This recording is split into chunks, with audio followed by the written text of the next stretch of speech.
Ladies and gentlemen, what's going on? Welcome back to the predictions and breakdowns. Today we're going to take a look at UFC Fight Night. Renier de Ridder versus Brendan Allen taking place on this Saturday, October the 18th, 2025, starting at 4 p.m. Eastern Standard Time. We are going to start off with the early prelims. We are going to end with the main event, and this is in Vancouver, Canada. We have a crazy amount of Canadians on the card. I'm very excited.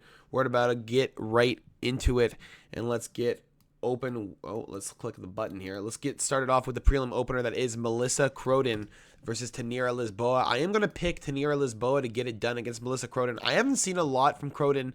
I am a very, very big ambassador for my Canadians here, but I do have a bit of a problem that she's fighting some absolute bums in the LFA. She's fighting a half dude here. She's fighting Katharina Lether, who's absolutely fucking atrocious everywhere. She does slap fighting now, and that's the girl who she's beating in the LFA. These are not high-level wins. Tainara Lisboa has choked out Jessica Rose Clark, who's very, very high level in their striking. Ravina Oliveira, untested prospect. And then she just lost to Luana Santos by Americana, but that is nothing to worry about. You have Melissa Croden, who doesn't even know where she is. And I think Tainara Lisboa is going to shine over the girl who's going to have some stage fright when it comes down to the UFC. Give me Tainara Lisboa to get the dub on the money line, minus 160. Not that bad. It's probably going to increase rapidly soon, but as for now, you can make that a bet if you'd like. Now, next on the prelims, we have Azmat Bekoyev versus Yusri Belaguri or Belaguri. I'm going to call him Yusri.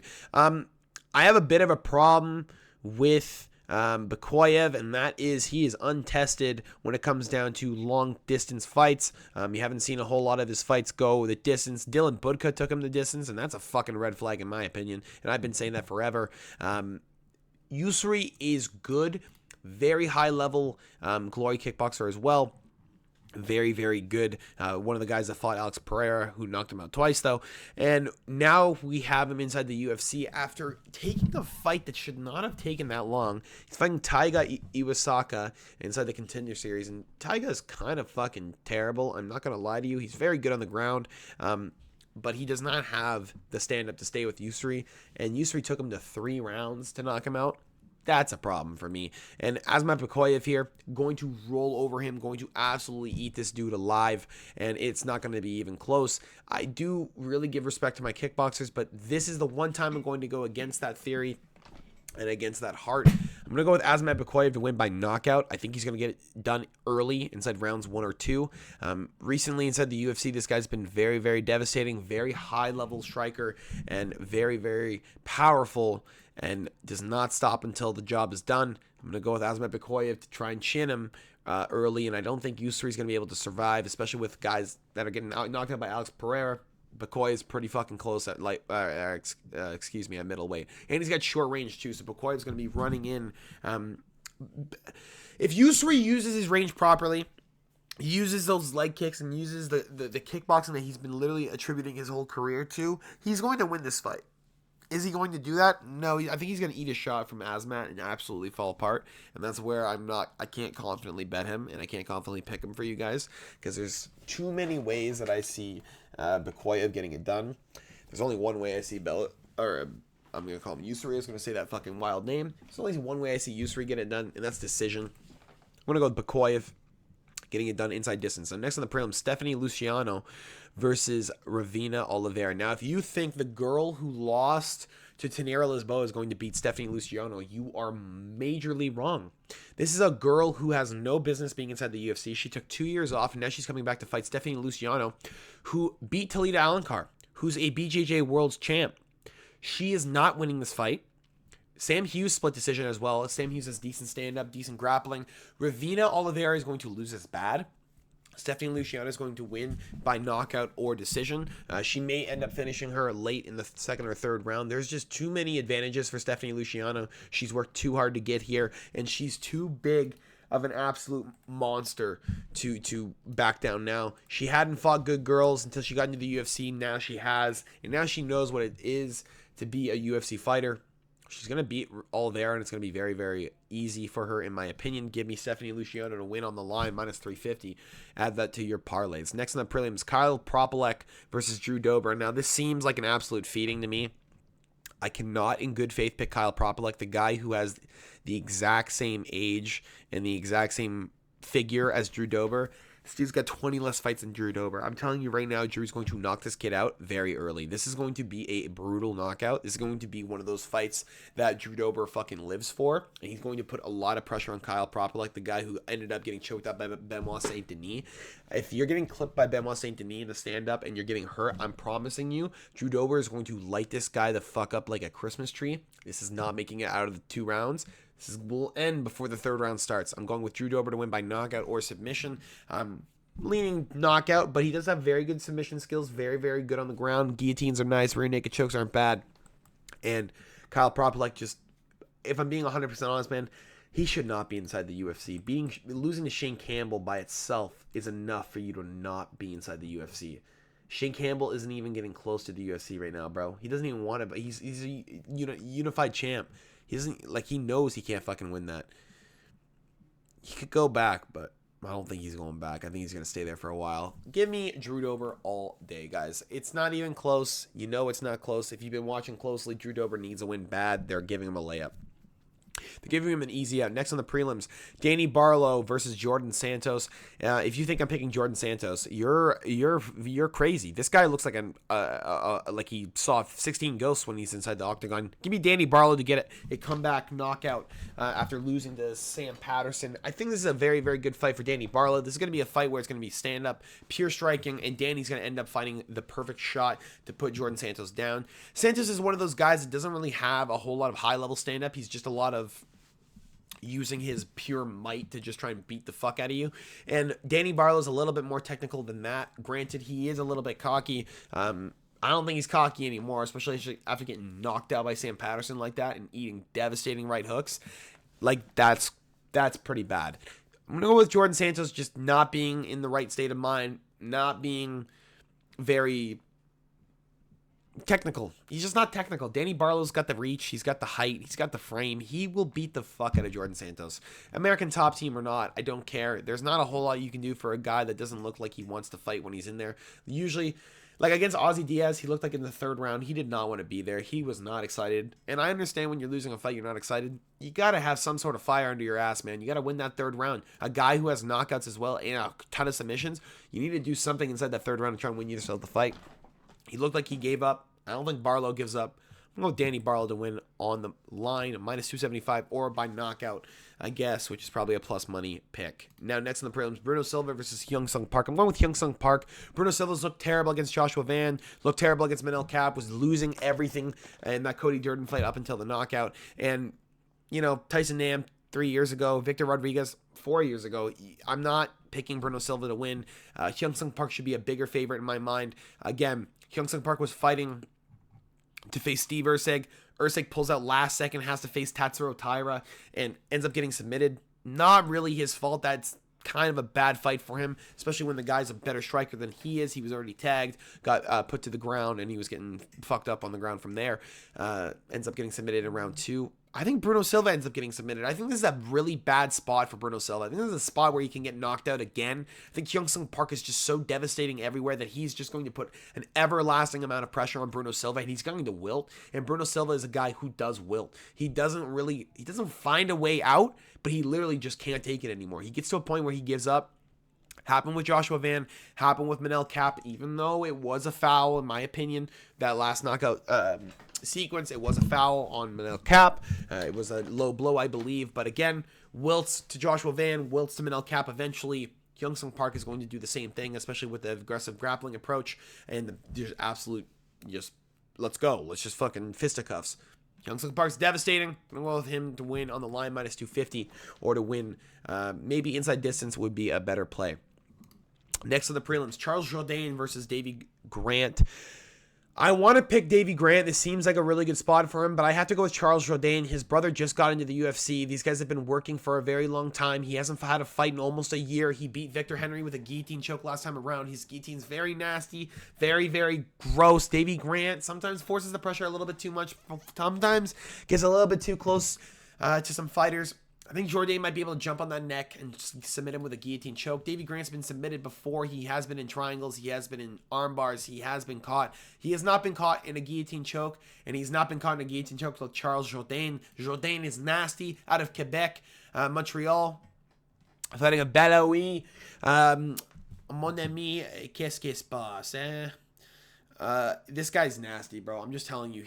If you're beating Kron Gracie in a grappling match, you got skill. You got real skill, and I think Charles Jourdain got real skill. He's got something. He went to a split decision with Sean Woodson. Jean Silva uppercut was nasty, and a lot of people thought Charles Jourdain won that fight against Sean Woodson, including my friend Damien.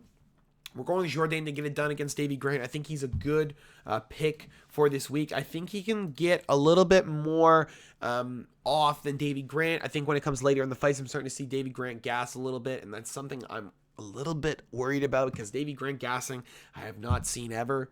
It's happening now. That's a little bit of a red flag for me. I'm going to go with Charles Jourdain to get it done and get it done with some style. Get that guillotine choke off on Davey Grant. Next on the main card, Kyle Nelson versus Matt the Steamroller Frevola. We're going with Matt Frevola to get win by knockout. Kyle Nelson just got knocked out by Steve Garcia. He's going to be fighting another pressure fighter in Matt Frevola, another guy who looks for round one knockouts all the time, a guy who knocked out Otman Azatar and Drew Dober 1-by-1. And I really like Matt Frevola here. I think he's got a lot of power. I think he's got a lot more capabilities than Kyle Nelson at this point inside of his career. Kyle Nelson losing to Billy Q by knockout is a big fucking red flag for me. Granted, that was during COVID. Didn't get a full camp. Didn't really have the best training that he could possibly get. But Matt Frevola here, very, very good. Again, ranked up at lightweight. Kyle Nelson, never been a guy who went up to 155. Now he's going to be fighting big boys. I'm a little bit worried about Kyle Nelson making this move. Sometimes it's better for your career. I'm going to say right now, it's probably not, especially after getting knocked out. Give me Matt Frevola to get him again inside the first 2 rounds by knockout or submission. Granted, Frevola's been knocked out twice in a row, but these are against high level opponents, and we're looking for him to come back against Kyle Nelson here. Again, this is a closer fight on paper. Could go either way. I'm going to go and lean with the side of the heavier guy and the guy who's been at that weight eating those shots for that entire time. And next on the main card, let's just see what... Hold on. Give me 2 seconds here. We're watching some football. Oh, there we go. They're on the fucking 40. Great. That's just fantastic. Cody Gibson versus Arichi Long. We're going to go with Cody Gibson. Aggressive approach. Arichi Long seems to fold under aggressive pressure. Folded under Ayman Zahabi early. Folded with Raul Rosas Jr. in the grappling, was folding with Johnny Munoz late, and that's a red flag for me. Cody Gibson, very aggressive grappler, has the stand-up to hang with some guys, just doesn't have the stand-up to knock out a lot of people. But Arichi Long doesn't deal well when he gets taken down, doesn't deal well when he gets overpressured, and Cody Gibson, that's kind of his whole fight arsenal. These guys are even odds. I think it should be a little bit more favored in the side of Cody Gibson.